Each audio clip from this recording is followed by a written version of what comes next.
In what the unions describe as a cloak and dagger operation, managers have removed keys and disconnected batteries of all non-emergency ambulances in London.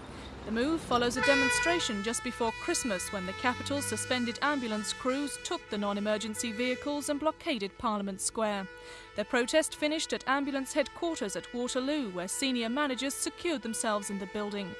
The operation to immobilise London's 600 non-emergency vehicles began in secret a couple of weeks ago. It was only today, when fitters completed the work at Deptford and stations across the south of London, that the unions began to realise what the management was doing. They've condemned the operation as dangerous. They say in the event of a disaster, every ambulance will be needed. Meanwhile, the volunteer services working with the police to cover calls in London say they're finding it increasingly difficult to cope.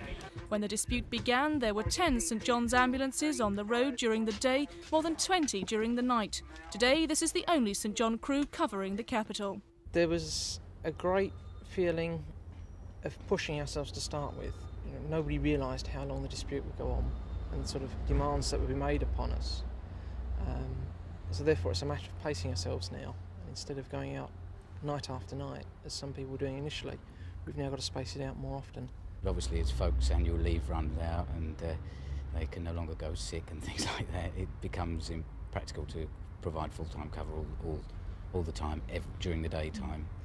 Meanwhile, Chief Union negotiator Roger Poole has today sent a letter to NHS Chief Executive Duncan Nicol asking him for negotiations. He has pointed out the union's willingness to compromise on their original 11.4% pay deal. The main thing for us now, surely, is to sit down around a table and discuss these matters. That's what's needed. That's what the whole country wants. I think that's what the government wants as well. Let's get a meeting together. Let's discuss these issues. Let's put this awful dispute to an end. A short time ago, Mr Nicol said he wouldn't agree to talks unless there was a substantial change in the union's pay claim. Sharon Doughty for Thames News.